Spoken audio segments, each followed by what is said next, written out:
We are back with a new episode of Victory Monday, a very, very special episode, in my opinion. Today we have on Mickey Ryan from, as most of you probably know, 1045 The Zone. We have the pleasure of talking to Mickey today about absolutely whatever we can get into. But I know, like usual, we'll start it off. I'll just ask, Mickey, tell us a little bit about your humble beginnings, where you grew up, and all of that good stuff. Oh man, those beginnings were very humble.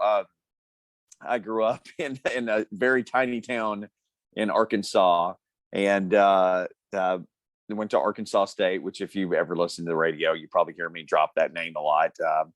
And just always played ball, and figured out somewhere along the way I was much better at talking about it than playing it. And got into TV originally and was a TV anchor. And I moved to Nashville later on because I thought I was going to be one of those musician type people. And I always tell people I was such a good bass player that I became a sports talk radio host. But we probably don't have enough podcast time for me to explain my whole story. But really lucky guy, really blessed guy, lucky to be on the zone with some great people. And it's funny. People ask me, so did you always think you'd be in sports talk radio? And this is a true story. I'd never even heard of sports talk radio until I was in college. I didn't know it was a thing. And I only knew about it from traveling to other cities, but where I lived in Arkansas, nobody did it. So my dream was to be a TV sports guy, which I did. And then the sports talk thing kind of presented itself to me later in life. But there's nothing like it. It's a heck of a thing. So if you ever want to do a podcast about how many jobs one person can have, call me for that one too, because I can keep you going for a long time with that. I mean, I was about to. Go ahead, Kyran. You're good. Yeah, I was just gonna say. I mean, we have all the podcast time in the world as long as you're talking about your stuff going on. Well, it is. Go ahead. Yeah, you touched on it a lot, but like me and Kyran and I both listened to you for a long time on the radio, and we do hear you talk about being an athletic director, music, all this stuff. It kind of seems like you're a man of many trades. So do you think that you would say that you have like one of those would be your true passion? What do you think about that? Oh, I used to always joke when I was on 3HL with Brent and Dawn, if the Scorpions ever call me, I'm going on tour. It's so long, suckers. But they have yet to call. Maybe Journey, if Journey would call. I'm a big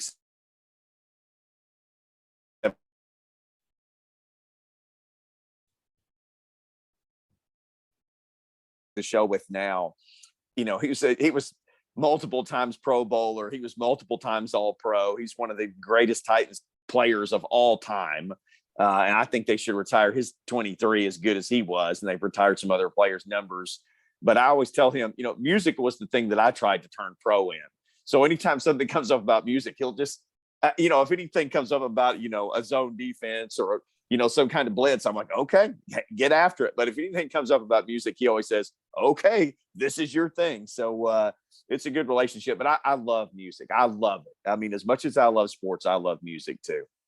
While we're here, I just knew at some point I wanted to get into music with you, because I know you play bass, and you just talked about how much you love music if you go pro music. So I just definitely want to ask, like, I know you mentioned Journey, but anyway, just talk about like some of your favorite bands and like how you got into music or anything, because I can tell you are very cultured in music. No, I'm not. I'm not that cultured. I can promise you. I always joke that I'm just like average at so many things. It's a gift that God gave me. I'm not really great or really good at anything, but I have the ability to master a level of averageness in anything. But music was always such a draw for me. And Blaine has asked me about this, and other people have too.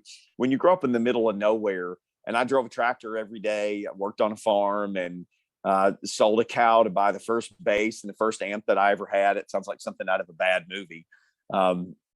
But music to me was an escape. And I've never really been a drinker. I've never done drugs. I've never really done anything like that. But I always tell people, if that stuff makes you feel like music makes me feel, then I totally get why people would do it. I just loved it. And MTV, when it came to, rural Arkansas in the 80s, it was basically like if another planet was beamed in on your TV set. I'd never seen anything like it. So all these bands were living these crazy lives, and I was driving a 4020 John Deere and plowing beans. I was pulling Johnson grass out of a bean field with my hands or with a hoe that I was anyway. Don't get me started on farming, but here were these rock stars living this complete other life. And I didn't want to have the crazy lifestyle, but I just loved the music. I just loved it. So I was in a band, and from the time I was about 15 years old. So I have played I'm 53. So that's a long, long time that I've played. But I came to Nashville, and like I played these songwriter nights, and like Keith Urban played one night. And we were like, well, that guy's probably going to make it. And he made it.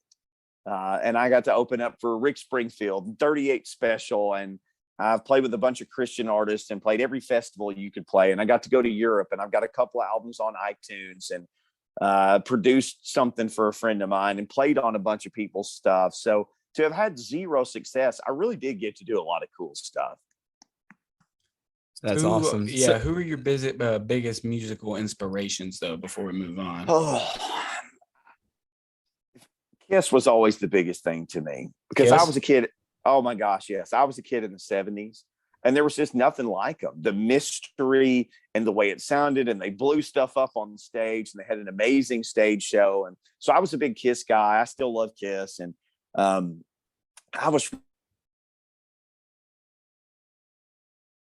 saw Motley Crue's first tour they ever went on. I've seen Metallica several times. I saw them when Cliff Burton was still in the band. He's been gone for a long, long time. Saw Ozzy, saw the Scorpions. You can't name any 80s band that I haven't seen. So I saw them all, but Kiss kind of started it all for me. Sweet. So backing up a little bit, we got Mickey Ryan, man of many trades. Yeah, which I love because I'm a teacher by day, but then we just started a podcast a month ago. I've got things going on all the time, so I totally relate to that. But backing up a little bit, you're fresh out of high school. I'm sorry. Did you go to college? What for? Were you like, Mom, Dad, I'm going to college for this? And then later in life, all this other stuff came up. How'd that go? As crazy as this sounds, I went to college at Arkansas State, where I later worked, and I majored in radio television. Nice. So it's like, so I'm telling you, it's like if you're in Nashville and you meet somebody and they go, yeah, I grew up in Hermitage. I've lived here all my life. It's like meeting a unicorn. I'm actually that person who studied what he does. I studied radio TV, and it has a different name now, mass communications or something. But no, I studied radio television at Arkansas State. And I thought I would do the TV thing, like I said, because I'd never heard of sports talk radio. But here I am all these years later. So maybe I misinterpreted what you said a little bit ago, but did you originally end up in Nashville because of the music, right? Yep, I originally came here for music. That was the reason that I came here. I was a TV sports anchor in Bowling Green, Kentucky, and I covered whoa. I'm from Russellville, Kentucky. I've been to Russellville, dude. Yeah, which is neighbors to Bowling Green. So I just think that's cool. Anyway, yeah. Sports anchor. I was the weekend sports anchor at WBKO, and I covered Jack Harbaugh when he was the coach at Western.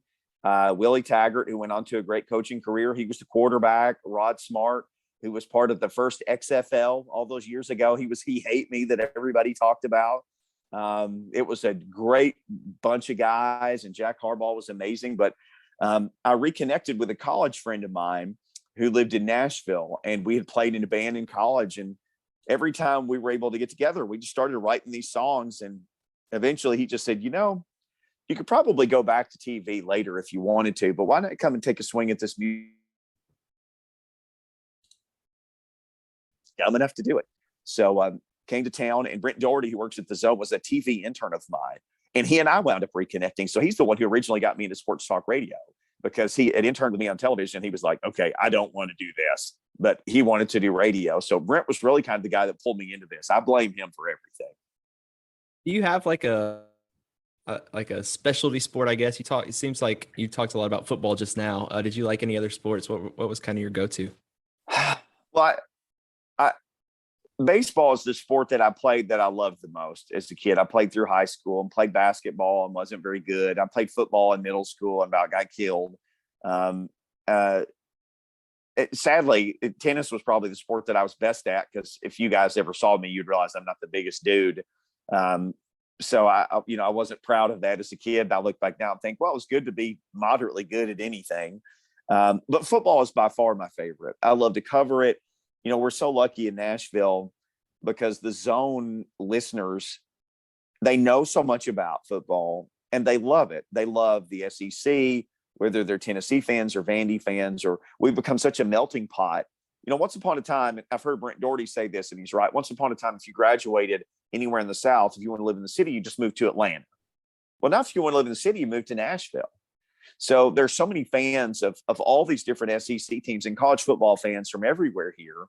And then to me, it's such a trip to cover the NFL, because if you'd asked me as a little kid, if you could do anything, I would have said, I'm going to play football in the NFL, until I realized I was going to be about 100 pounds,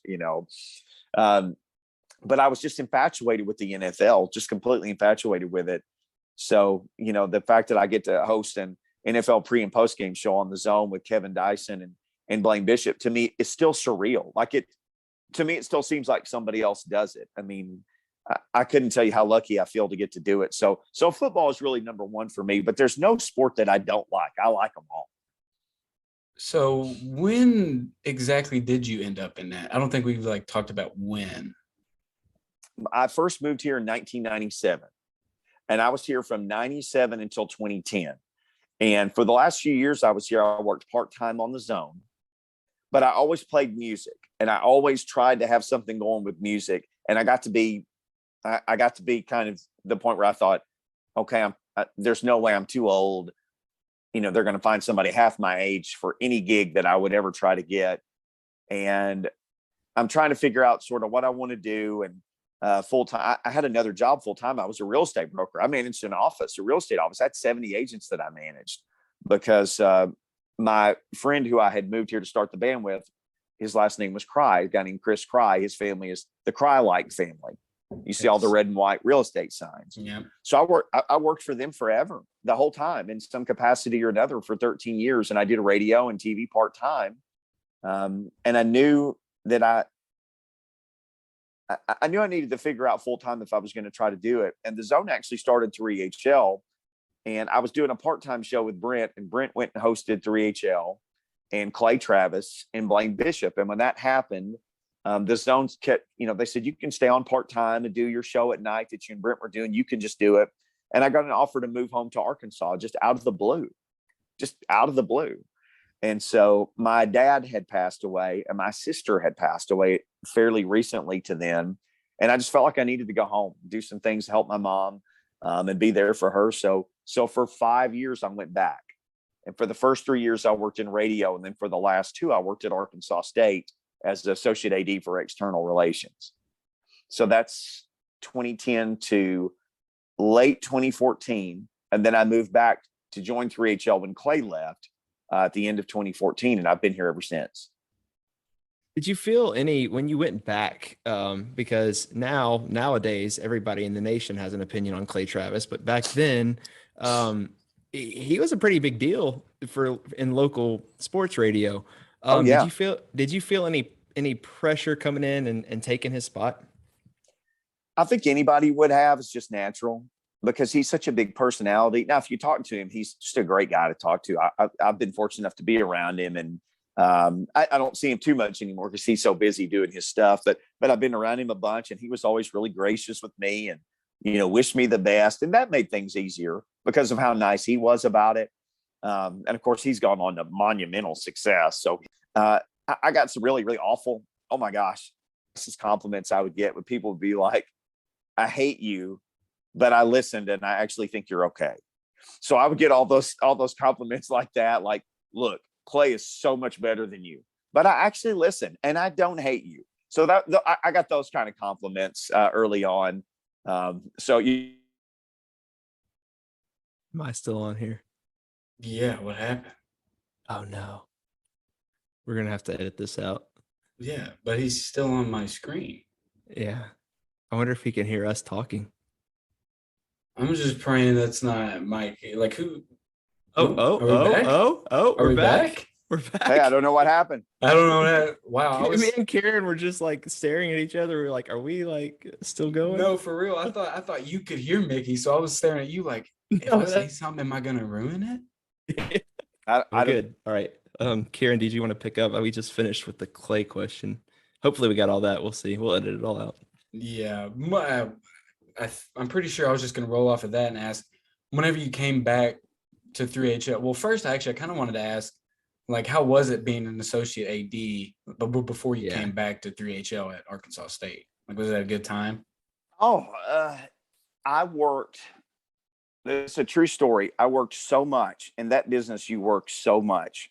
Um, I met my daughter and my wife. My son wasn't born yet. He's 7, and that was more than 7 years ago. He wasn't born yet.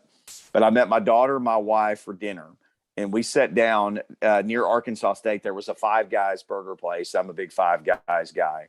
And we sat down, and I said, look, I'm going to ask you a question. I want you to know that I'm okay. I'm not having a stroke. Everything's fine. But I do have a question for you. And she goes, okay, I'm starting to worry. I said, can you tell me what day it is? I had no idea. I mean, it was one of those things where there was one period, the 3 days before a football season started, I worked 17 hours, 3 days in a row. So for 7 hours of each of those 3 days, that's when I slept or was driving back and forth from home or ate, my lunch or whatever in my truck. But it was it was all work, all go, all the time. But I loved it. I loved working for Arkansas State. I love Arkansas State. We had great student athletes like Demario Davis, who plays for the Saints. Demario was there. And J.D. McKissick, who I hope the Titans sign actually as a third down running back, he was there. And we had just Ryan Applin, who's going to be a shooting star college football coach. And there were just so many fantastic young people. I loved working with them. I loved the people that I worked with. They were fantastic. It was such a thrill for me. And it's funny. I told my wife, I'll work this job for the rest of my life. And she loves Nashville. And I said, okay, I'll make you a deal. And this is a true story. I said, if 3HL ever calls me and they want me to join that show, then we'll go back to Nashville, thinking it would never happen. And then, of course, you make a deal like that, and then it happened. But I loved it. I loved working there. I still love college athletics. If you guys listen to the show, if anything comes up about college athletics, I'm always really passionate about it. And, that's part of me that I'll always have. And if the zone cans me tomorrow, I'd probably just go try to work back in college athletics again. I mean, I liked it that much. Yeah, I was about to ask, did part of you, even though you had made that deal with your wife whenever 3HL called you, did part of you think like I should stay in Arkansas and keep being an AD, or when you got here, maybe try to do both or something, or what? I couldn't do both, but I really did love that job. It was hard for me to leave. And it was hard for me to leave my coworkers because, like, Terry Mahajer was the director of athletics. He's the AD at UCF now. He's the University of Central Florida director of athletics. I mean, he's killing it. But he was great to work with and a bunch of great people. But it's funny. Everybody just kind of has an environment that they thrive in. I always felt like I thrived around young people. I like the energy and, especially college athletics. Those kids, they go to school full time. They have to go to the trainer. They have to go to the training table, study hall. They have to go to practice. They play their games. They travel. I just love the dynamic of it all. It was fast paced and it was always moving. And there was always something going on. But I knew I couldn't do both. But I knew this would still give me a chance to talk about it and kind of stay connected. So that was a good part about it, that I could stay connected, even to college athletics with this job.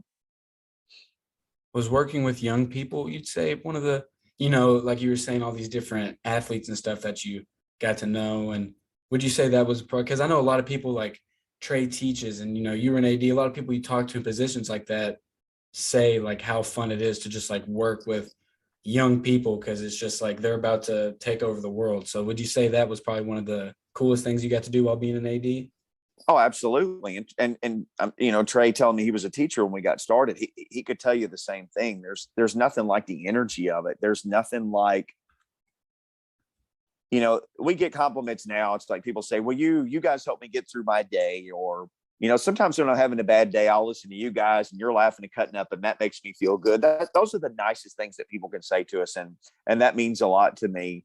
But when you have this one-on-one relationship, with somebody who's really trying to figure out their life, in college, in this case, college athletes. And in Trey's case, working with people even younger as a teacher, when you can help them through a tough time or help them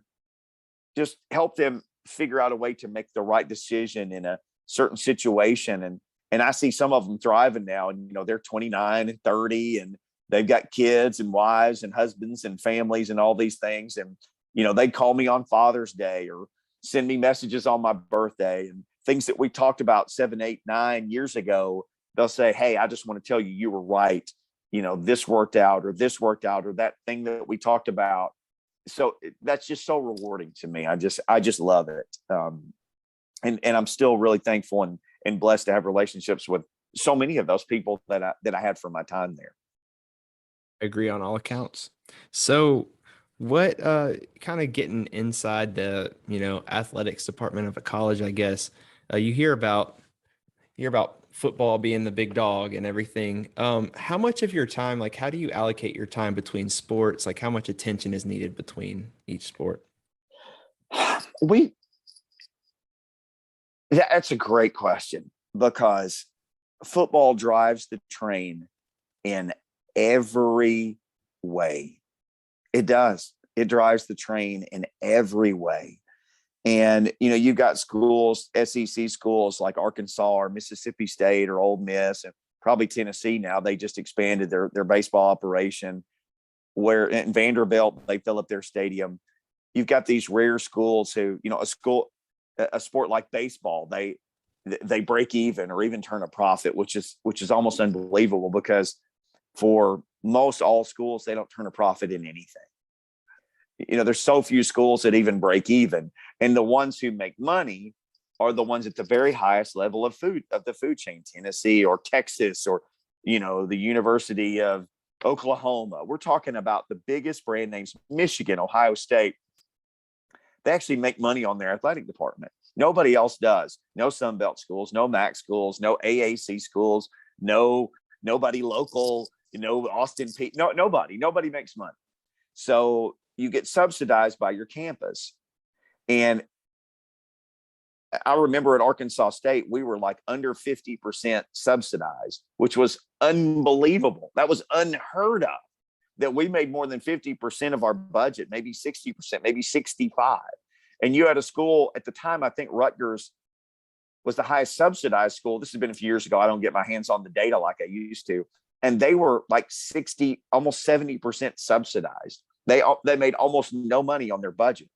So when you see, like, gosh, why does Arkansas State go and play Alabama and Washington? And it's to get $2 million or 1.6 or 1.7 or whatever your guarantee is.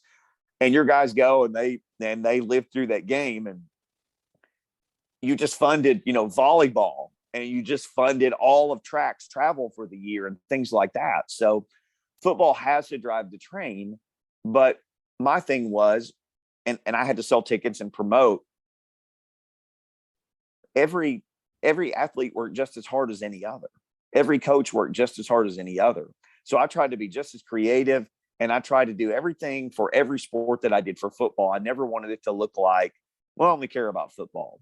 We had to do things for them because of the money they made, but we also worked really hard to promote the other sports and to give every student athlete and every coach and every staff member the same experience. We wanted them to have the best experience that they could. But oh my gosh, football is the absolute economic driver for so much of college athletics. It's just unbelievable.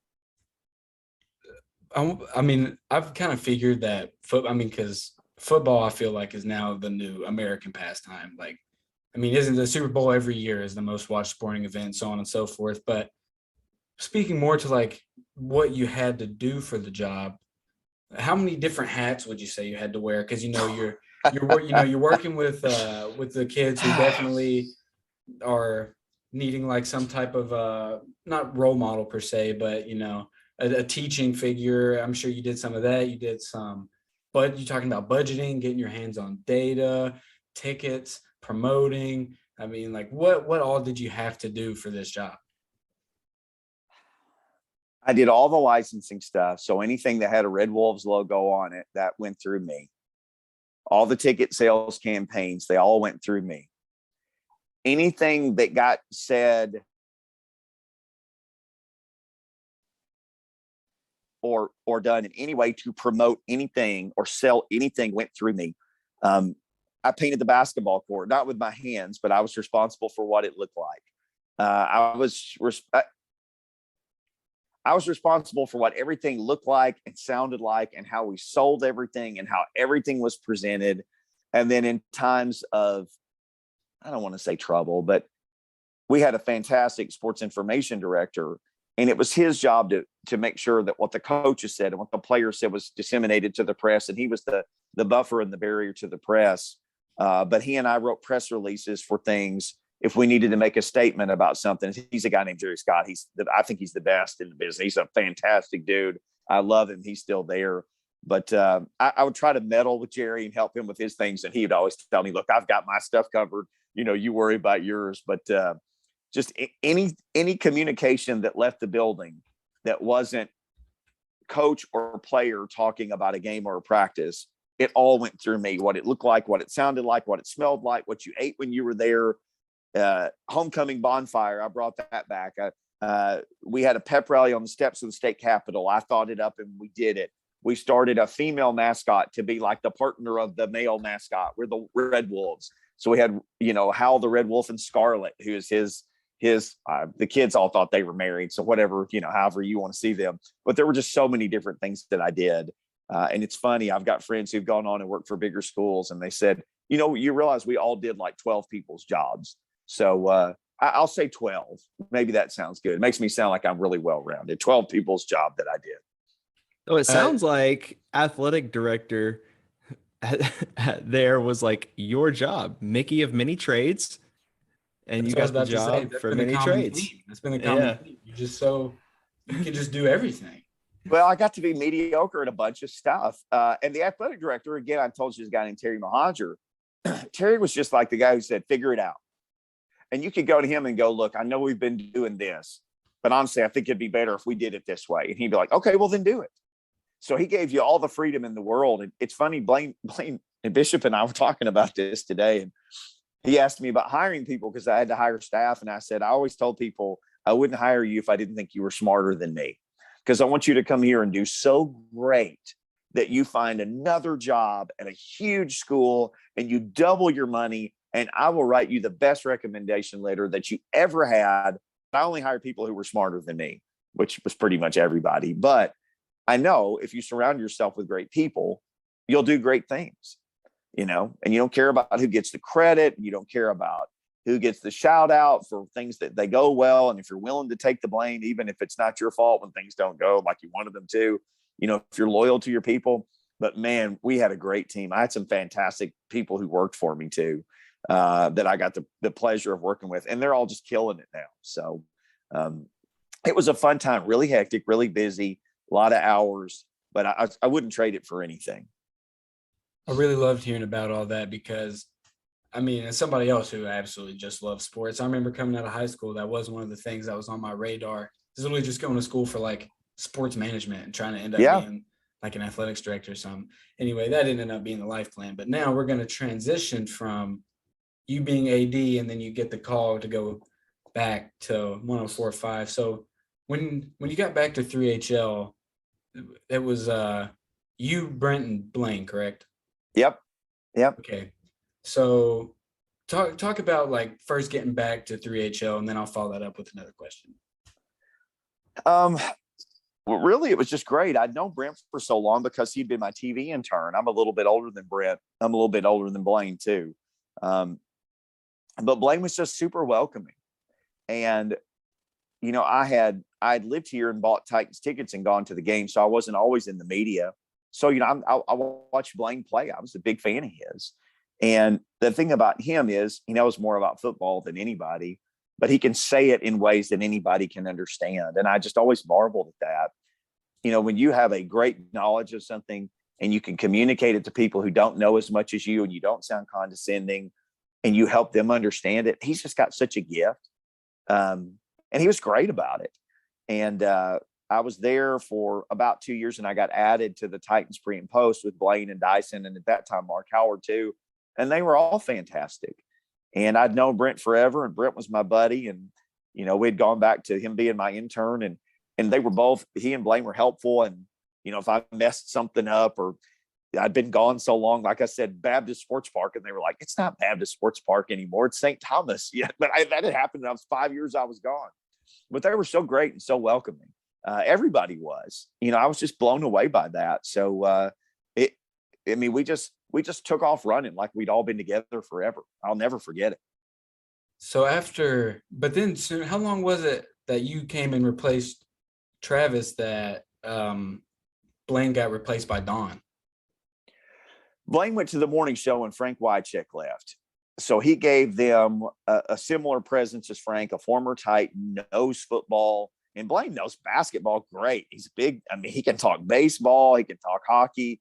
So they just kind of made that decision to put him there. And he's a really early riser, so it worked for his schedule. And at that time, Brent and Don had been a guest on our show. And recently to that, I guess Brent had been out and Don filled in with me. We actually did a show of all places at Lipscomb, and Don filled in. And I guess they just liked what they heard. And she was about to be out of a contract at Channel 2. And I guess the timing just worked out for her to join the station. Just told us, hey, Blaine's going to move to the mornings, and we've got some ideas, and in came Dawn, and again we just took off running. The chemistry was great from the beginning. Yeah, I was kind of getting into some of that because for the longest between the drive from my dad's and my mom's house, like 3HL was like my religion. Like going back and forth, like I would always love to listen. And then I was sad at first when Blaine was leaving, but absolutely love Don too, don't get me wrong. But these questions were leading me into asking, so like what was it like when the big shakeup happened? Kevin and Mark got dropped them from the morning show, and then now you and you and Blaine have Blaine and Mickey, and how did all that like feel being a part of the station? Anytime people get let go, it's tough because I worked with Mark on the Titans pre and post, and I'd worked with Kevin as well, and they're two of the greatest guys that you would meet. Mark knows so much about sports. He's such a knowledgeable guy. I used to always say this, that he was the dean of Nashville broadcasters. He had just been around. He worked in TV, worked in radio, Nashville sports broadcasters. And it was just an honor to work with Mark. And, we still keep in touch. I need to do a better job of keeping in touch. He's got a son, Jack, who I love. He's a big Kiss fan. So Jack is my buddy. And Kevin's got a great family. And it was just hard to see them go. So when something like that happens, you're thinking, you kind of just like, okay, I'm still here. And then you realize who's gone. And then you realize the shows are different. And, I'm going to be doing a show with Blaine again. And Blaine and I always got along fine. And so it's like, okay, well, this will be fine. But just your schedule changes. And even though I moved up only a couple of hours, it really changes your day and kind of how things go. And Blaine and I hadn't worked together in a while. And we fell right back into each other. We just fell right back in. JT was still producing the show. At that time, he was producing 3HL and Blaine and Mickey, and that made it easy too, having JT there, he subsequently left the station later on down. But having JT was great. And, we missed the guys who left, but we just wanted to try to keep going and, to do the best that we could for the station and for the listeners, and paying all the respect in the world to Mark and Kevin, and acknowledging everything that they ever did. And, for me, just acknowledging their friendship and how talented they are. And I've heard Mark still doing some broadcasting on another station on the game some, and Ingram went to Vanderbilt and is just killing it. So, man, I wish those guys nothing but the best. But anytime people get let go, there's always a shock, and anytime you change day parts and you work at a different time, it's no different than anybody. If you work a job and they're like, hey, we're going to send you to this end of the building, and I know you've been doing this, but you're going to do this now. And I know these two have been on your team, but we're going to put you on the team with this. So just like anybody else with your job, you just learn to adapt. And luckily, Blaine and I had such a good rapport from the past and from doing Titans radio stuff that we were able to, to kind of jump back in with each other. Always, I've always kind of wondered. You mentioned JT. What's a producer's role behind the scenes on a radio show that is produced every day? Um, like the knuckleheads like Blaine and me or Brent or Ron Slay or Ramon or J Mart, any of us, we sit behind the microphone and we talk. We talk. Just, I always joke and say we could be replaced by birds because there are birds who can talk. But we sit behind the microphone, we bring in our content, we present it. JT used to do a lot of production. I don't think that's necessarily part of what Lucas does, but he does some production stuff as well.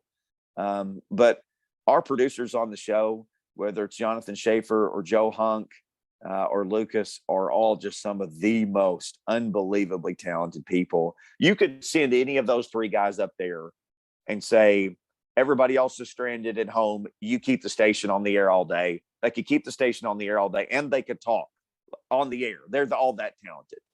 So I know that question was kind of like, what's it like being a producer on a daily show, which made me wonder how hard, like, I know you probably have to have like a little bit of help from here and there, but like, how hard is it to be able to like keep content up, every single day? Because, there's not always something that happens in the sports world, but you got to be careful if you try to mix some outside stuff in with that. So what kind of goes into the process of that? Uh, One of my stock answers for anybody who always says, "Hey man, I'd really love to do what you do, man. I know everything about sports. This is my dream. I could do it. I know everything about the Titans, the Predators. I live this stuff, man. I want to do this job." And I always say, "Look, I believe it. You probably know more about sports than I do. If you tell me that, I will believe it. But can you go in and talk about nothing for 3 hours on July 20th? Could you do that? June the 30th, when there's no Titans anything and there's nothing going on, and we don't have a Major League Baseball team, and there's no news locally about anything, can you go in and talk about nothing for 3 hours and make it compelling?" So the content thing is really, that's one of the hardest things about the job, because you can't just have content. You want to, like you said, I'm driving in my car to my mom and dad's house and I'm listening to the radio. I mean, that's what you were saying. And I thought, we're doing the show every day and we're thinking, okay, Kyran is in his car. What are we going to say that makes him not want to turn the dial? What are we going to say that some guy getting in his car, some lady dropping her kids off at school, and then they're going to listen? What can we say that's compelling? What can we say that you're like, I need to hear what these guys are talking about? Oh, that's interesting. So that's the challenge. And we all talk about the same stuff. I mean, there's 3 sports talk stations and we're all on all day. So you can give us all the same story and we're going to interpret it differently, which is really one of the more beautiful things about this. You could give every show on every station the same story and we would all talk about it differently, which is pretty unbelievable. But we all interpret things differently. But man, content is king. So I'm always on the lookout for a great story. I'll tell you who's Brent Doherty can find the most obscure, crazy, weird things and turn them into content. It's a gift. That dude can search out content like no human being who ever lived. So I learned a lot about that from him finding some obscure fact or story. Today in one of our segments, I had Lucas and Blaine try to guess where the 8 first-round USFL quarterbacks went to school. And it was fantastic because nobody knew any of these guys except for Shea Patterson and Jordan Tom. But even something like that, where you're still talking about sports and it's fun and we're poking fun at ourselves for not knowing who these dudes are. But yeah, the content thing is a challenge, but that's the whole job is content. That's it. That's our whole job is content. That's it. You nailed it. That's everything that we do is content, is engaging people with content. Now I got to think about what to talk about tomorrow, man. You got me worried. So speaking of content, talk about a time, maybe your favorite interview or a time that an interview went really bad, or maybe both. So when content was easy, content was flowing. When I was a television anchor, I interviewed Dale Sr. And there were a handful of other media people in the room. It was in Bowling Green at the Corvette factory. And he was really intimidating, just like the name said. And I just thought, oh gosh, I wrote my questions. I was a one-man band, so I had my own camera. So I'm holding my camera like on a tripod, kind of holding it and filming. And I wrote my questions on the back of my hand. So I'm looking at the camera, I'm looking at my hand, and I'm making sure, like, okay, so that race, anyway, he was really intimidating. I wrote down my questions on my hand so I didn't mess it up. Then later, Brent and I interviewed Dale Jr. And he is not somebody, I know he's a popular guy, gosh, one of the most popular, sports figures that there are in certainly in the United States, where stock car racing is so big, but he was kind of shy. And we really got him at ease. And he only was going to do one segment. He wound up doing like an hour with us. He was fantastic. So senior and junior, those were interesting. I mean, we've gone to the Super Bowl. I introduced myself, or I embarrassed myself. We interviewed Dan Marino, and Brent was taking pictures of me, and my eyes were like this big the whole time. I looked so insane, but that's Dan Marino, right? So we got Dan Marino, and I mean, really, we've gotten interviews. So, oh my gosh, so many people.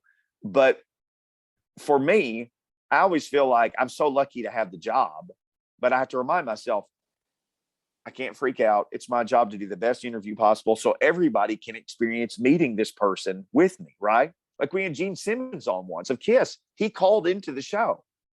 And I was just like, that was emotional. And we were doing a show from a gas station that day in Clarksville. So I've got tears in my eyes talking to Gene Simmons, and he's not there. So I'm just sitting at a table next to Brent with a headset on, talking to Gene Simmons, sitting in the gas station, and trying to hold myself together.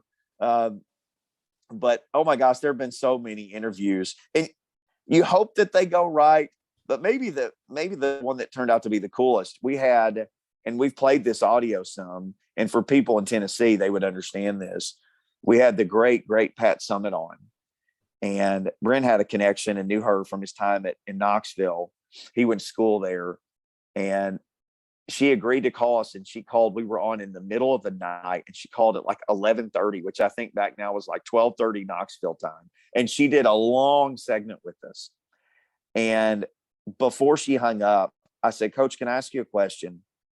Just in all these decades down the road and you're finished coaching, what do you want your legacy to be?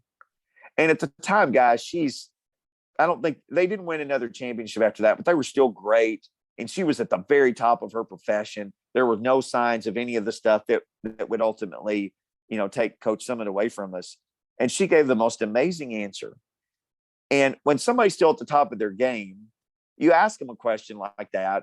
And for a lot of people, it's like, I just want people to say I was a good person. She gave the most thoughtful, unbelievable answer that only Pat Summitt would give. And after she passed away, JT went and found that audio and played it.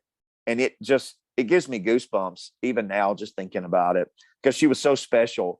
And the fact that she called two knuckleheads in Nashville in the middle of the night, and she gave this unbelievable interview. I'll never forget how kind and how gracious she was. And that answer just of, meaning something to her players and meaning something bigger than basketball. And then knowing that she lived it to the very end. Oh my gosh, that's the one I'll probably take with me forever. It's always so hard because I know Trey is too. Like, we're both big Vols fans, so hearing that story is really cool. And it's always so hard after you hear like a really nice, sweet story like that to follow it up with anything else. But this might be more on the funny side now. I was going to ask how, we asked about the interviews and stuff. I was going to get you to talk a little bit about phone calls, because I like listening to like post games and stuff. Like, the phone calls can get rowdy. So how fun is that? Or anytime you're about to get calls, are you like, oh boy, what do you think goes on with that? Well, we're so lucky because the Zone listeners are so loyal. So they call and they call and they call. We have a lot of regulars who call. We got more phone calls this year in Titans post-game shows than we have in all the other years pre and post combined. We got more phone calls this year than we've ever gotten. It was crazy. And it seems like because the Titans have become now a winning team, we used to only play at noon on Sunday. Well, the Titans play at night games now. Well, people have all day to pregame, and the game is late. There are just some people who maybe been overserved, let's just say. Let's phrase it like that. So, oh my gosh, the last few calls that we get on any night game in the post game, which the way the NFL clock goes, it usually puts us on until a little bit after midnight. We got some unbelievable calls this year, just crazy topics and folks with just some outlandish takes. And we try to be respectful to everybody, but man, it did get wild this year, especially after midnight a few times. I think we were there so long. The Titans played on the 23rd, and the day was so long and the game was so long. It was Christmas Eve before we signed off. And I'll never forget that. I said, gentlemen, Merry Christmas. It is Christmas Eve.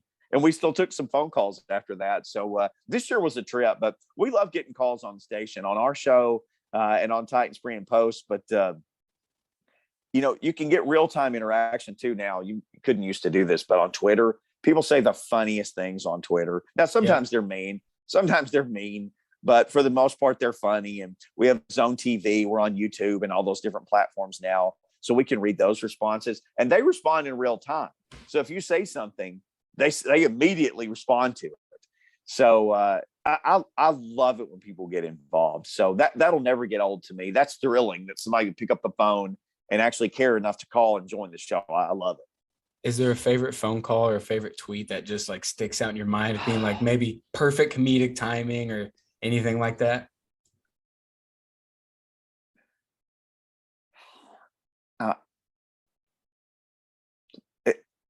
We just had so many. We have a guy, Punctured Lung Tony, who called in, and Tony still calls the station, and he was talking about how a player had his lung punctured. Anyway, Punctured Lung Tony was classic. And when Brent and I were on in the middle of the night, we had some amazing phone calls from people. And they started giving themselves numbers. People would call, or they would give themselves a caller number. But there are just so many. But one of the things that sticks with me, I don't know why, but we mentioned this on the show one day. Clinton Dix signed with Washington. The football player signed with, now the Commanders, then Redskins. And something came up, and a guy tweeted us and said, hasn't Washington had enough Clinton Dix already? And that was, I don't know what the show is rated. I'm sorry if I've crossed some kind of threshold. That's good stuff. But I laughed so hard. I laughed until I cried. There have just been some moments like that, but that's the all-time greatest tweet I think I've ever seen. That is perfect. Oh, where it's just like, okay, we can't say anything to top that. That was fantastic.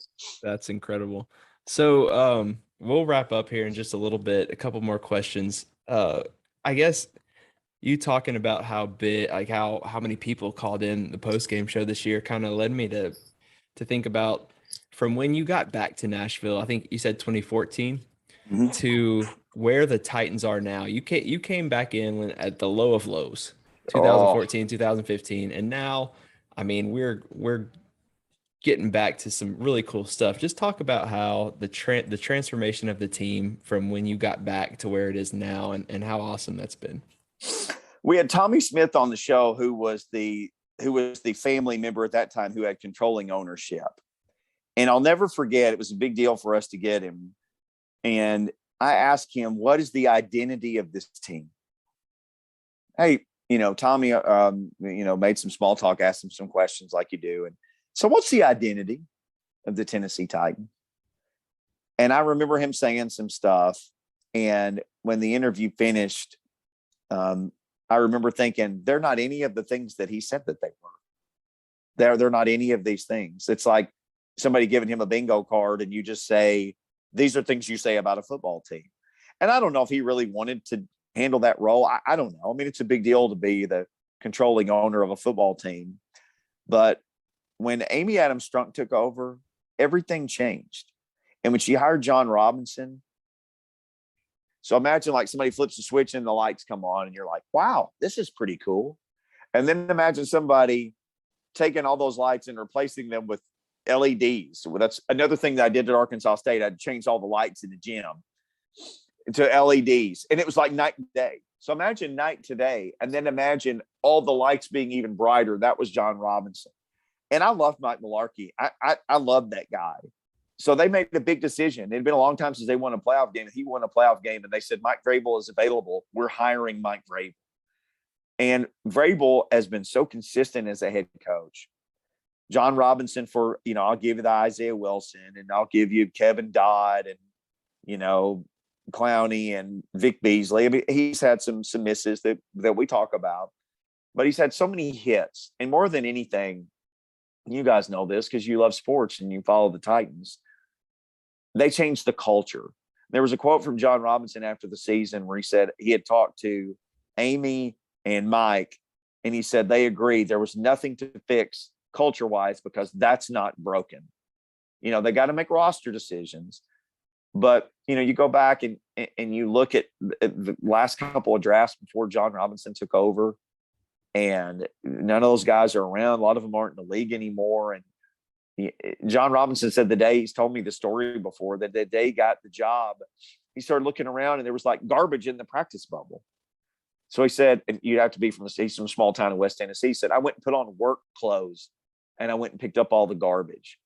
So if your GM's willing to pick up the garbage, that's a pretty good start from the top down.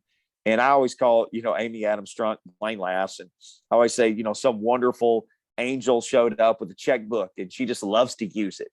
But whatever they want, they got a new facility, and the St. Thomas Sports Park looks like a football city over there. And, she's paid free agents, and she's paid John Robinson, and now Mike Vrabel, they got extensions. And, she's out in the community and hugging on people. I was at Kansas City a few years ago, and it was like 2 degrees. And she was at the pregame. She was out in the parking lot at the pregame. I mean, she's an NFL owner. They're billionaires. She's out there. She was just out there hugging people. So again, if you're that stable at the top, this thing's only going to be more stable from to the very bottom, from the very top to the very bottom. So that stability has changed everything over there. Even from just a fan perspective, we're not, closely tied to the organization or anything, but like even from just the way outside looking in, you can tell how much the culture has changed and like how much more of a winning football team this is, even from Malarkey, who won us that playoff game. So from somebody like from your perspective, who's way closer to the Titans organization than somebody like Trey or I would be, how big of a difference is, which I know you kind of talked about, from like the lows to now? And do you think like this is the greatest culture you've seen since covering the Titans? When I first moved to town is when the Titans moved here. And I was a full-time television anchor. And I told you guys I moved here and I was playing music, but I did some freelance stuff for Fox 17. So when I first moved here, I was still doing TV stuff on a freelance basis. And I know with Fisher and Floyd Reese at that time, man, they had something going. I mean, Floyd Reese was a fantastic general manager, and they built such a good roster. And Jeff Fisher and all the guys who played for him talk about how he understood the rules and he understood timing and the clock and, strategic things. So they had something so great at that time. And you look at 99, where they were kind of, people use the phrase ahead of schedule. They'd gone 8-8 and they had played in a different stadium 3 years in a row, but it felt like they were ahead of schedule. When they got Jawan Kearse, he really changed everything. That was a really good defense, and he made him a great defense. Steve McNair came into his own. Eddie George was a superstar. Frank Wycheck had 500 catches when that was unbelievable for a tight end to have 500 catches. So you had the great Frank Wycheck and Kevin Dyson and Derek Mason, who was coming into his own. They just had so many guys. So to me, it's, we all still talk about 99 and the miracle. We talk about the 2000 team, and it seems like the Titans have kind of been chasing those ghosts. Gosh, if only it could be as good as them. If only the stadium could rock like that. If only they could find players like that. Well, all that's starting to happen again. They got a great GM again. They got a great coach again. And, Mr. Adams was more of a hands-off owner, but he was younger then, still involved to some capacity. But, to me, if you can say it rivals 99, 2000, 2002, they played the Raiders for the AFC Championship. When you're talking about rivaling those years, to me, that's what they're shooting for. And they've done that. Now, 6 straight winning seasons, that group didn't do that. Only the Titans and the Chiefs, I think, they're the only 2 teams that have done that. That team didn't do that. They blew everything up. and had a losing season. I think they had a losing season maybe in 2001. You guys, there's too many years now. And that was 7-9, I think. So there was maybe a pause here or there along the way, but really consistency has become the crew for this team. And what Blaine always says is, you're a team winning 2, 3, 4, 5 games. He said it's easier to get to 9 and 7 than it is to go from 9 wins to 12 wins and compete for Super Bowls. He said that's a harder thing. So guys, that's what they got to figure out how to do. And they won the South the last 2 years and then lost their first playoff game. Yep. Yeah, you have home field advantage for the Bengals and then drop an egg. Let me tell you something. Titans fans are, for the most part, one of the more optimistic fan bases. They're optimistic. And Titans fans just appreciate when things go well. They do. They appreciate people who play hard, not just the superstars. Titans fans, they appreciate special teamers, and they hold special places in their hearts for guys who play here a couple of years. And I love that. I've always been an underdog myself, and so I appreciate when people appreciate the underdogs. And Titans fans are that way. They were mad this year. They were so mad.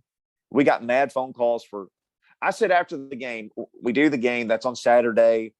Sunday, everybody kind of gets themselves together. Monday, we come on and do the show. And I have all these notes for every show. I don't usually write down anything. I don't usually just come on and read something that I've written. I just don't do that. I'll write down my thoughts. But that day, I just wrote down, I've never seen Titans fans this mad. And we got more mad phone calls. People are still mad at Tannehill. People are mad. They're still mad.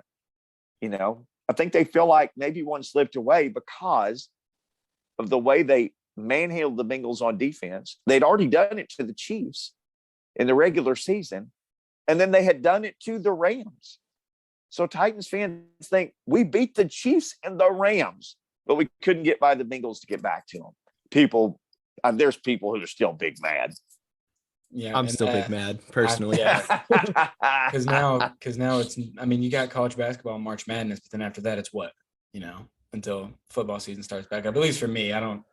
Well, you got to look at it this way, though. It's the way we look at it. Like right now is free agent season, yep. and then comes draft season, and then comes spring season, because they got to have these OTAs and rookie mini camps.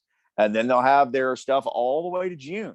So the NFL is really an all-season calendar now. So don't be dismayed. We're just getting into free agent season, and then we'll get into draft season. There's all these other seasons. We'll be fine. No, yeah, it'll be great. But I'm thinking about content. Hey, I have some great content for tomorrow for you. Okay, help me out. Yeah, you can give a quick shout out to Victory Monday on the radio. Victory Monday. I can do that. Yeah, for sure. Ooh, nice. No, but go ahead, Kyran. No, you're good. No, I was just gonna say, and I don't know how comfortable you feel answering this question, but since we were just talking about the playoff game, I just Twitter and Facebook have been at war with Titans fans on Twitter, Titans fans on Facebook. So do you think the game is more on Tannehill or Todd Downing? It's interesting, and I'll tell you why. We talked a lot about Todd Downing on pre and post game shows. And, you can at some point, maybe you can get Dyson, you can get Blaine on here. You certainly get a lot better football analysis, like a whole world better from them. But one of the things Dice talked about was with Downing, he didn't always see him setting things up with his calls, meaning not building on things. So they run something in the second quarter, and then maybe they run it in the third quarter, and then they run it in the fourth quarter. And the eye candy guy who ran in motion, he gets the ball that time. Dyson said, I don't necessarily see him stacking things. I don't necessarily see, and I'm putting words in his mouth, I'm paraphrasing. He said, I just don't always see what's the end game here. Maybe that's the best way to say it. And there were certainly things that I put on Todd Downing. What did Deontay Foreman have? 6 carries for 65 yards? And probably should have gotten a little more run. We all love Derrick Henry. He's the best player on the team. He was coming off a foot injury and he hadn't played in months. And Foreman had the momentum. Maybe Deontay Foreman should have gotten some more carries. I didn't like going for 2, and Blaine didn't have a problem with it. He said, look, man, this offense's whole job is to get 1 yard. They're a rushing team. But I think I told Blaine I wouldn't go for 2 ever in a game until there were maybe less than 3 or 4 minutes left in the game, and I had to, because it just always seems to bite people in the butt when they don't get it. And I mean, I don't know what the logistics say. I'm sure there's people who do analytics, but I wouldn't have gone for 2, but there were people who didn't have a problem with that. Then later on, I didn't like the play calling on the 3rd and 1 and the 4th and 1 late in the game. I didn't like those 2 play calls, but I really put it more on Tannehill. I mean, I do. The first interception, and this is the first thing that Blaine said after the game. There was nothing to take the eyes of the safety in the middle of the field. The guy who made the interception, they should have run a guy deep to take his attention away. So as soon as he sees there's no vertical threat, he immediately breaks towards the ball. Immediately. And others have talked about that too, but Blaine was the first person who said it. He said it on the post-game show. And that was a problem with the play, the fundamental play call there.